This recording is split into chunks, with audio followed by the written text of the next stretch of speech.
Meus irmãos, para nossa edificação nesse momento, eu quero convidá-los a meditarmos no texto de Marcos, no capítulo 14, onde faremos a leitura dos versos de 1 a 11.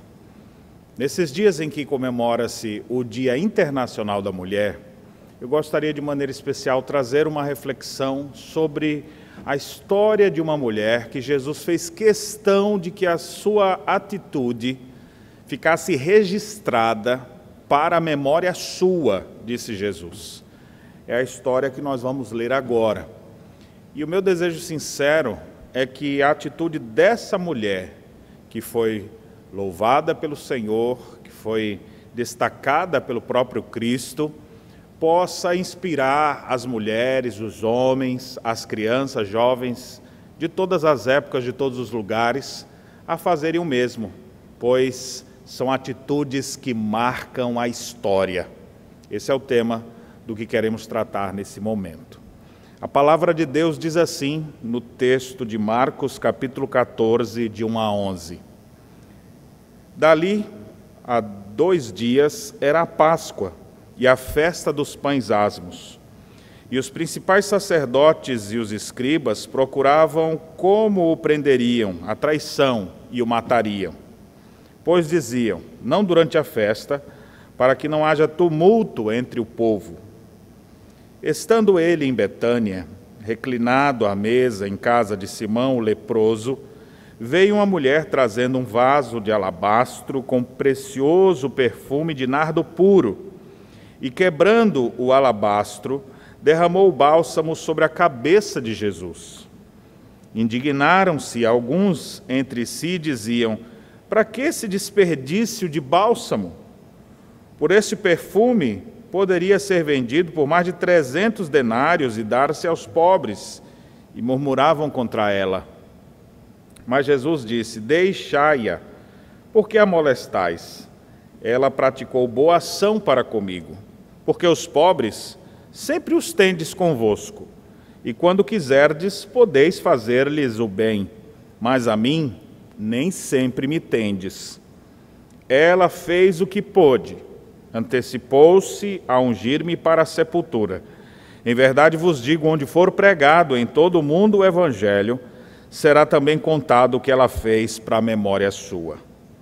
E Judas Iscariotes, um dos 12, foi ter com os principais sacerdotes para lhes entregar Jesus. Eles, ouvindo, alegraram-se e lhe prometeram dinheiro. Nesse meio tempo, buscava ele uma boa ocasião para o entregar. Amém. No dia 8 de março de 1857, as operárias têxteis de uma fábrica em Nova York entraram em greve, ocupando a fábrica para reivindicarem a redução de um horário de mais de 16 horas por dia para 10 horas.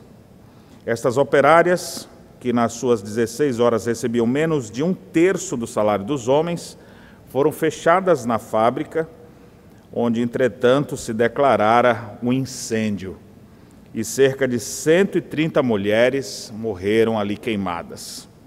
Alguns anos depois, em 1910, numa conferência internacional realizada na Dinamarca, foi decidido homenagear aquelas mulheres, comemorando o dia 8 de março como o Dia Internacional da Mulher. Nós precisamos atentar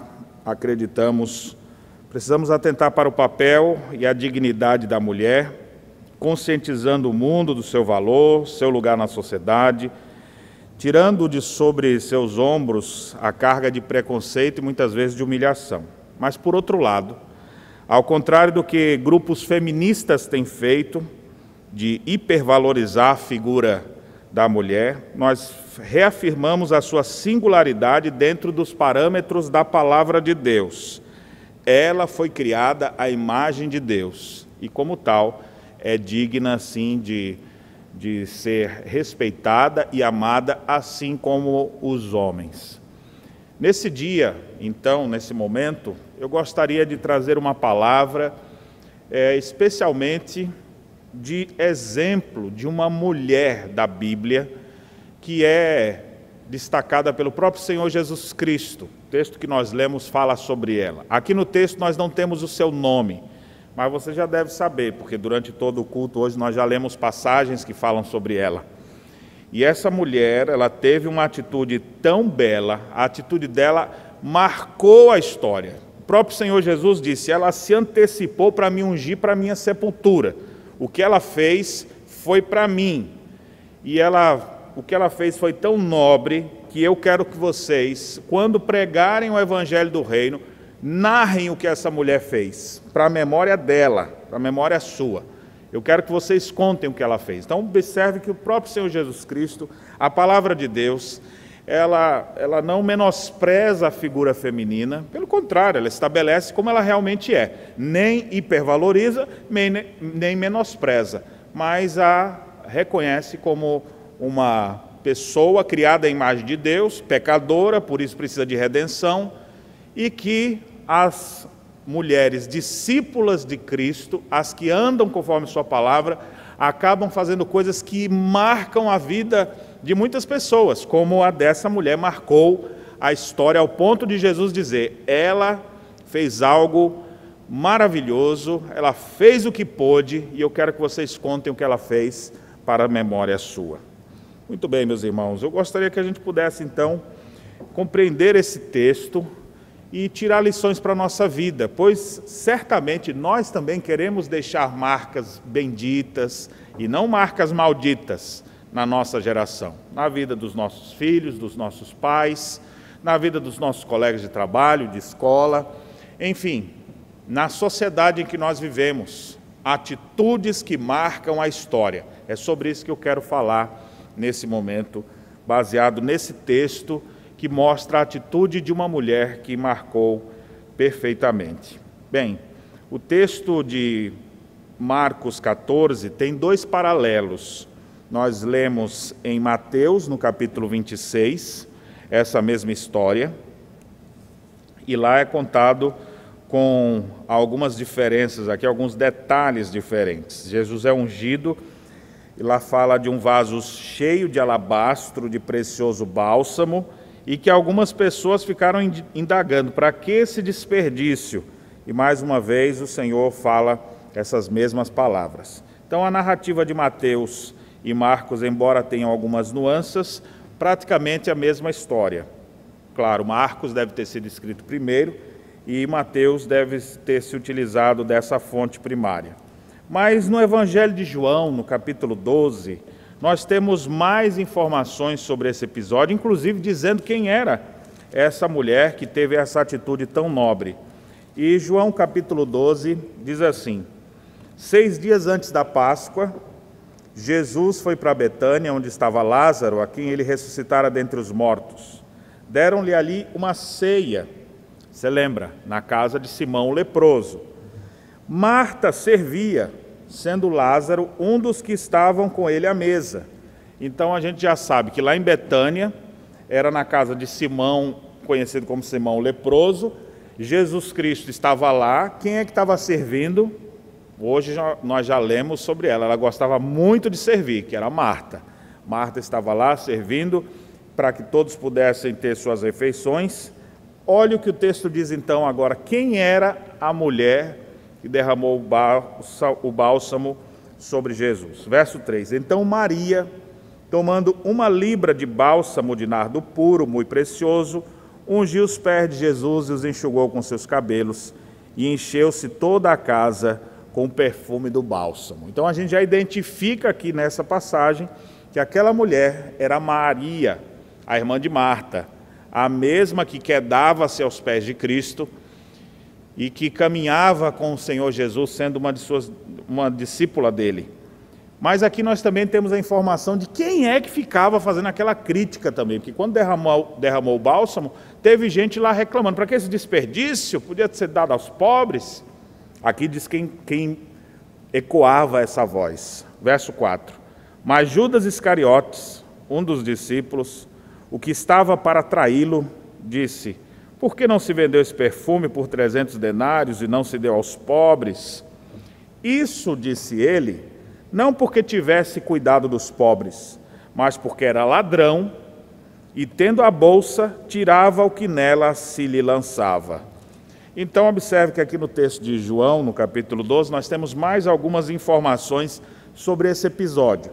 Então, o episódio se dá nos momentos finais do Senhor Jesus, depois de seus 3 anos de ministério, próximo já da Páscoa, estava perto da sua morte na cruz do Calvário, e Jesus então está num banquete ali, um momento, junto com algumas pessoas queridas, em Betânia. Esse era um lugar que Jesus certamente tinha muito carinho, muito cuidado, porque lá ele tinha amigos, irmãos queridos, e por vezes ele se recolhia naquele lugar.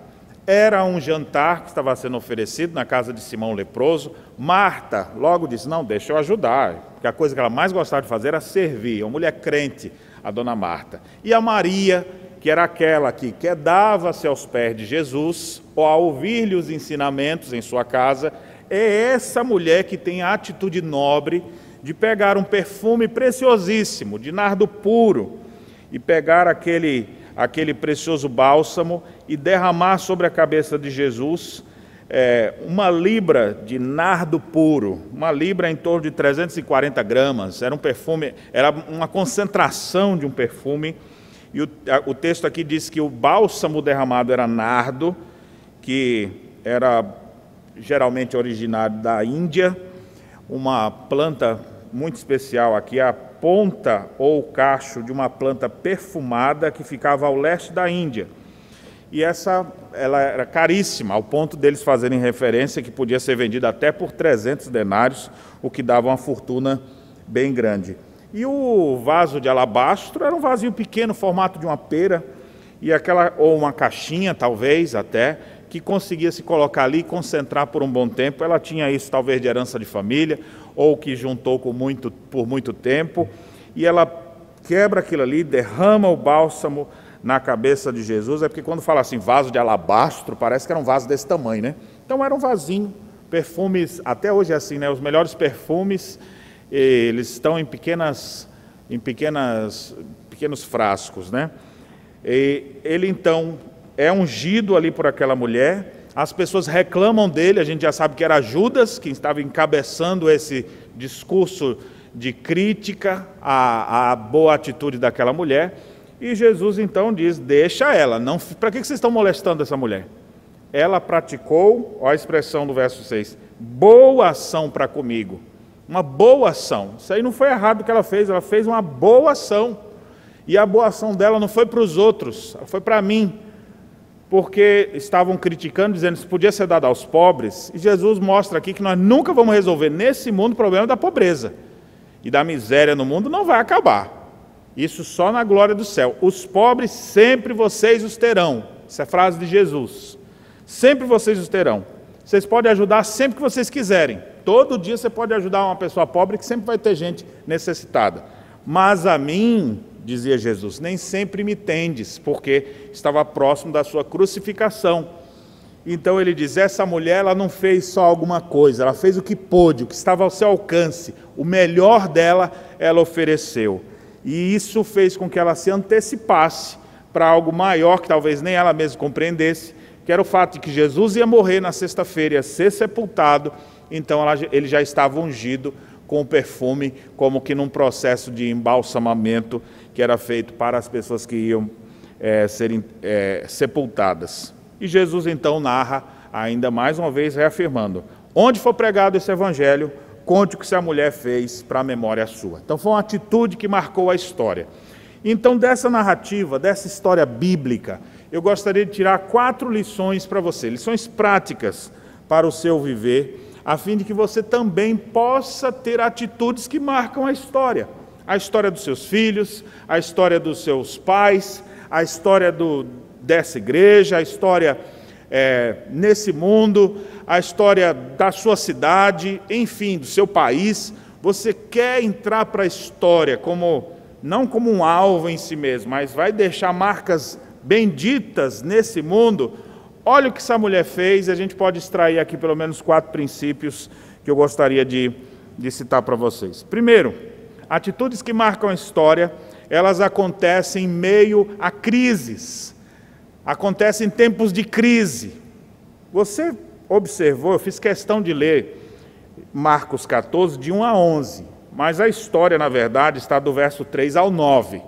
Eu li um pouquinho antes e um pouquinho depois, exatamente para você perceber que essa bela história, ela está dentro de um contexto maior de crise, um contexto maior de divisão, de sedição, de gente respirando morte, criando estruturas para matar os outros. É no meio dessa crise, e não era dos outros qualquer não.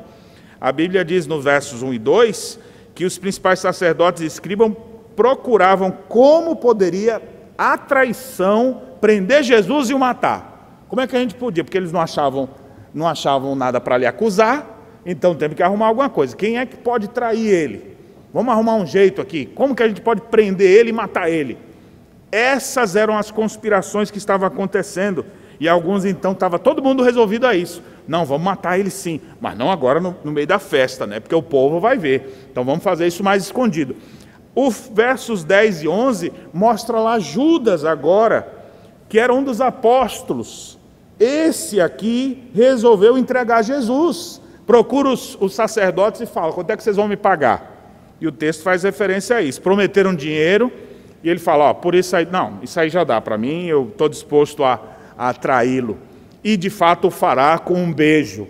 E Cristo será então levado por aqueles homens até ser julgado e ser morto injustamente. Então observe, versos 1 e 2, versos 10 e 11.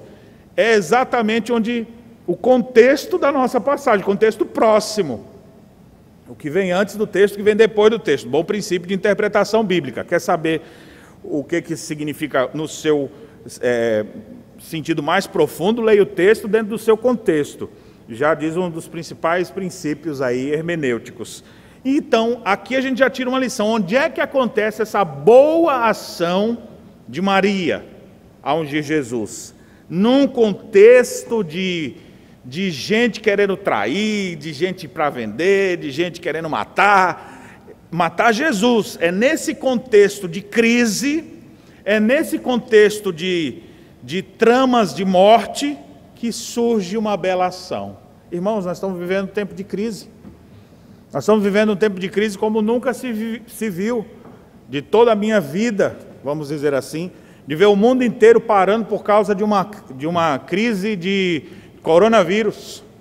E isso tem afetado a economia do país. Está aí as brigas aí, todo mundo nas mídias falando sobre lockdown, fecha tudo, não fecha tudo, quebra o comércio, o hospital está lotado, tem gente morrendo e a contaminação está grande. Você vai vendo essas coisas. Nós estamos vivendo uma situação de crise, independente do que você pensa sobre isso aqui, porque isso tem sido tão politizado nos nossos dias que muitas pessoas estão se tomando partido, ao invés de tentar encontrar soluções para os problemas. Mas a realidade isso só aumenta mais os problemas. A crise está instalada, mas é no meio da crise que Deus nos dá a oportunidade de termos atitudes que marcam a história.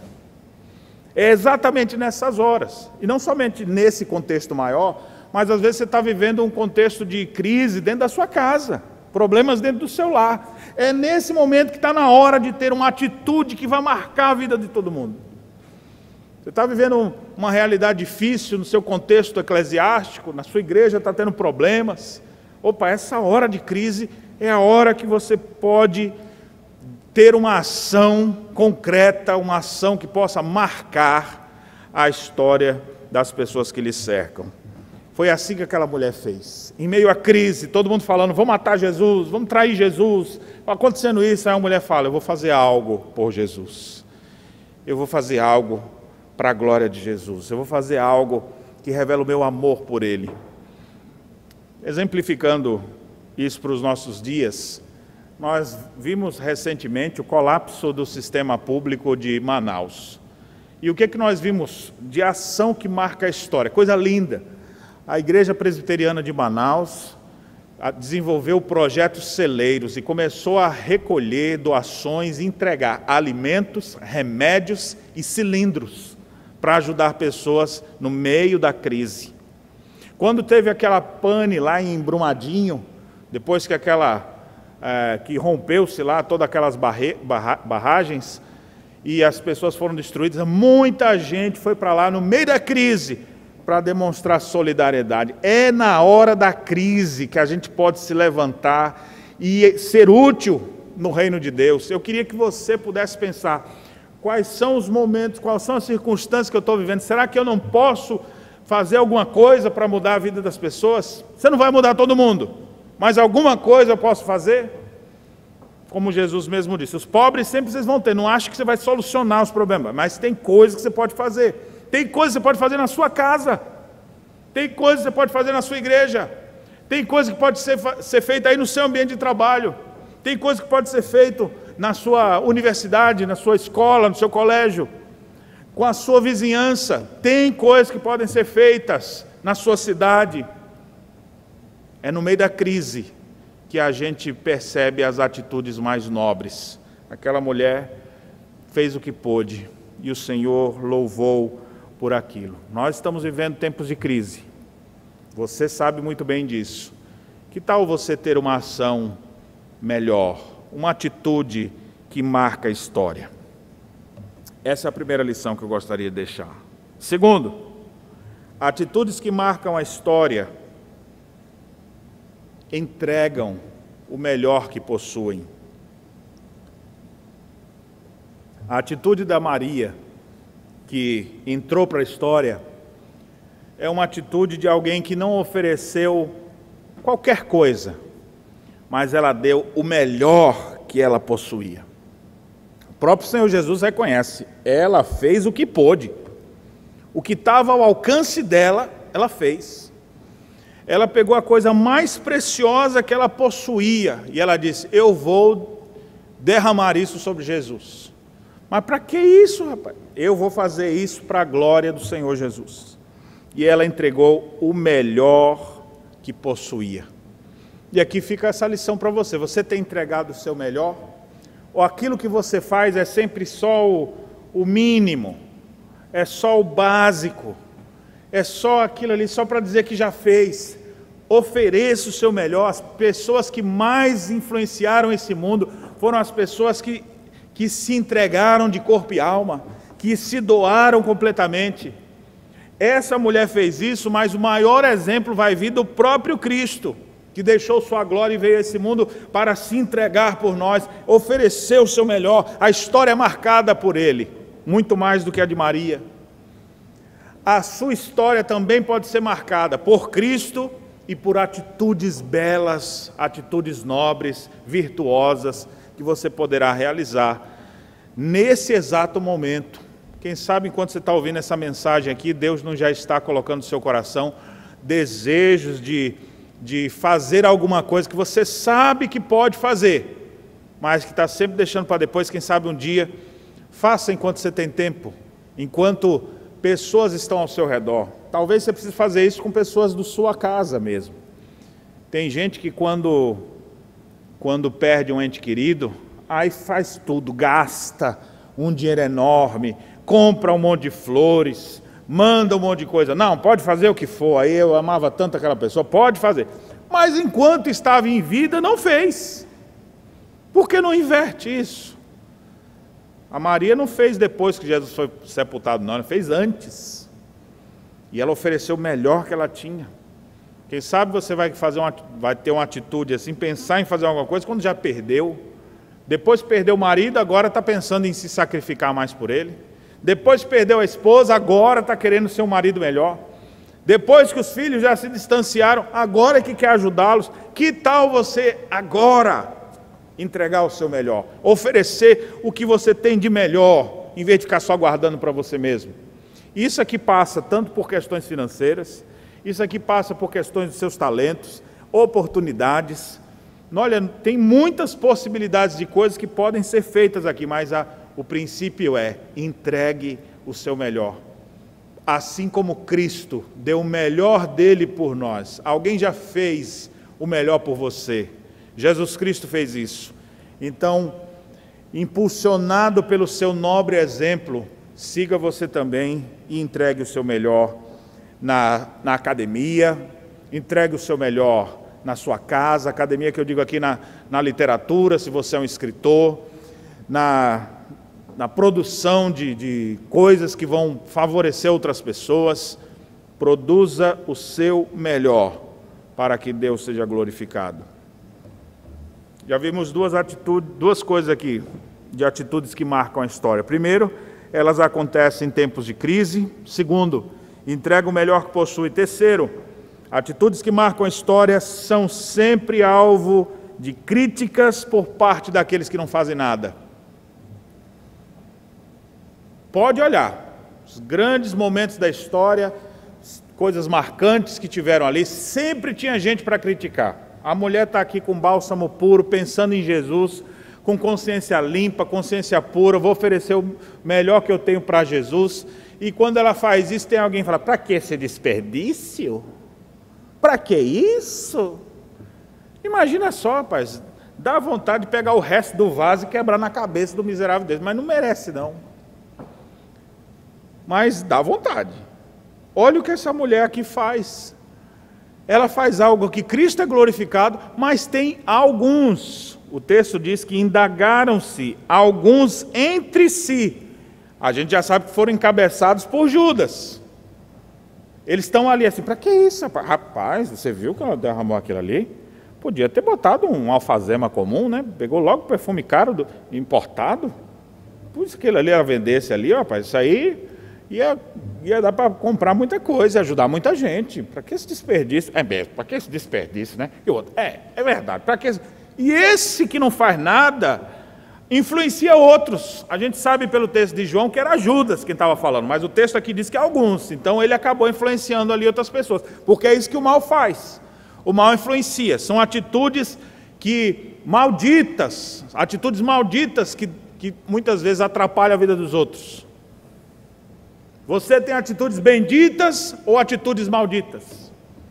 Aquilo que você faz tem sido louvável ou aquilo que você faz é pecaminoso, é nojento, é vil? Essa mulher aqui, ela fez o que era melhor. E aí aqueles que são errados começam a criticar. E geralmente é gente que não faz nada. Judas, para não dizer que não faz nada, Judas fazia o errado. Metia a mão na bolsa e se apoderava do dinheiro. O texto diz que ele era ladrão. Ele fazia, não, deixa que eu guardo isso aí. Essa bolsa pesada que guarda as moedas, as ofertas, o dinheiro. Deixa que eu cuido disso. Bandido. Estava ali só para se aproveitar. Quando ninguém estava olhando, ele metia a mão ali, pegava um pouquinho para ele. Depois falava, quanto é que tem aí? Rapaz, acho que tem pouco aqui, eu não sei. A gente gastou ali. E ele se aproveitando com sórdida ganância em seu coração. Afinal de contas, nunca foi regenerado.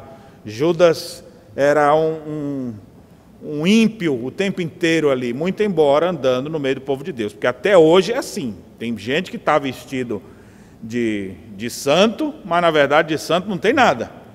Só a fachada. Nós precisamos tomar cuidado com isso. Mas não é porque vai ter gente para criticar que a gente vai deixar de fazer. Então, se alguém te criticou porque você está querendo, vou fazer uma boa atitude aqui para com a minha mãe, aí os outros irmãos, para que isso? Vou fazer uma boa atitude aqui com o meu pastor, os outros, para que isso, rapaz? Faz para Deus, para quem está fazendo para ele? Vou fazer isso com uma boa atitude aqui para aquele irmão que canta na igreja, sou tão edificado.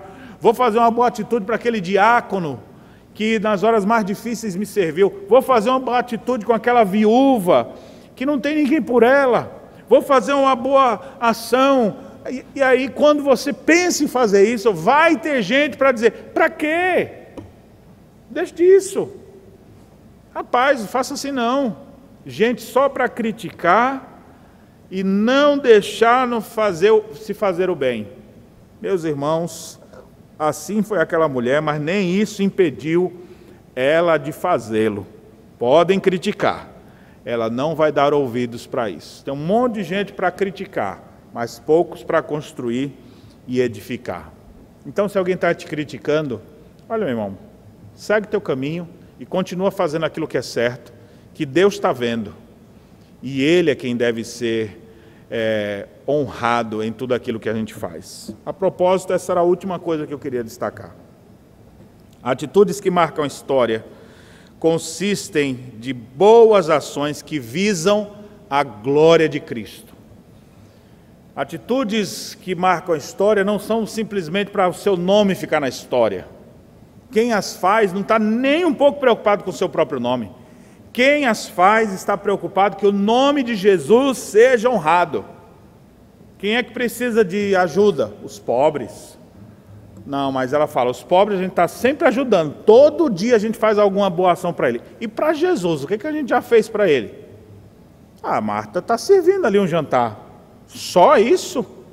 Não, vou fazer algo mais. Ela pega o mais caro, o mais precioso que ela tinha, e ela faz para a glória de Deus, para Cristo.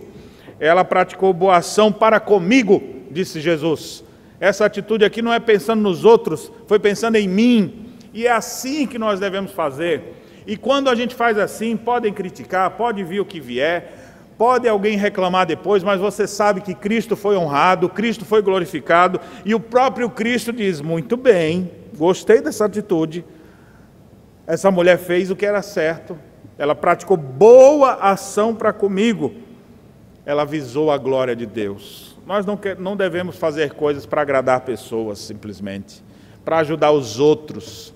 A igreja do Senhor Jesus é chamada para atuar nesse mundo para a glória de Cristo, de fazer alguma coisa para que o nome de Jesus seja anunciado. Se as coisas que a gente faz enaltece o nosso nome, ainda está alguma coisa errada. O que tem que ser enaltecido é o nome de Jesus de Nazaré. É o nome do Filho de Deus, que se humilhou, e o seu nome é o nome que está acima de todo nome, e ao seu nome todo joelho há de se dobrar. Nós devemos honrar e visar a glória de Cristo. Afinal, esse é o propósito maior da vida. Fomos criados para servi-lo, fomos criados para adorá-lo. Primeira pergunta do Catecismo Maior de Westminster é exatamente isso. Qual é o fim supremo e principal do homem? E a resposta é, o fim supremo e principal do homem é glorificar a Deus e gozá-lo para sempre. Nós fomos criados para glorificar a Deus, para nos alegrar fazendo isso. Aquela mulher, ela não quebrou aquele bálsamo com tristeza, ela derramou aquilo ali com alegria, ela estava servindo com alegria, visando a glória de Jesus. E é assim que nós devemos fazer. Nossas ações devem visar a glória de Cristo. Eu citei há pouco a boa atitude da Igreja Presbiteriana de Manaus, através do projeto Celeiro, ajudando muitas famílias, não só em Manaus, mas em outros lugares também. Essa igreja tem feito muitas boas ações, inclusive com barcos que estão ali para atender ribeirinhos, médicos, dentistas e outros profissionais de saúde são muitas vezes mobilizados para ajudar a população. A igreja está ali atuando num lugar que praticamente todo mundo virou as costas, mas lá tem pessoas servindo. E nessa época de pandemia, igrejas de todo o Brasil, nossa igreja aqui de Canoas também, e outras igrejas se mobilizaram para enviar donativos, pessoas enviaram suas doações, para quê? Para minimizar o sofrimento de outras pessoas. É uma demonstração disso. Uma igreja que começou com uma ação, mobilizou igrejas no Brasil inteiro, e milhares de pessoas foram favorecidas, foram ajudadas. Eu não sei se você vai poder ajudar muita gente ou pouca gente, mas eu lhe conclamo a ter atitudes que marcam a história. Atitudes que marcam a história acontecem em tempos de crise. E nós vivemos tempos de crise, é um bom momento para você se levantar e começar a atuar. Atitudes que marcam a história entregam o melhor que possuem, afinal, Cristo, que é superior a tudo, fez isso primeiro em nosso lugar. Atitudes que marcam a história são sempre alvo de críticas por parte daqueles que não fazem nada. Então, ouça as críticas e prossiga o seu caminho, assim como Cristo fez. Atitudes que marcam a história consistem de boas ações que visam a glória de Cristo. Se você vai fazer alguma coisa, não faça para promoção de nomes de pessoas ou de coisas dessa natureza, mas faça tudo para que Cristo seja glorificado. E isso sim entrará para a história, para a glória de Deus. Que o Senhor nos abençoe e que de maneira especial, nesse período em que se comemora o Dia Internacional da Mulher, eu gostaria de concitar todas as mulheres a se inspirarem nesse belo exemplo dessa discípula de Cristo, uma mulher submissa a Cristo, que vivia para a glória de Deus e que entrou para a história através de suas boas ações. Que Deus nos abençoe. Amém.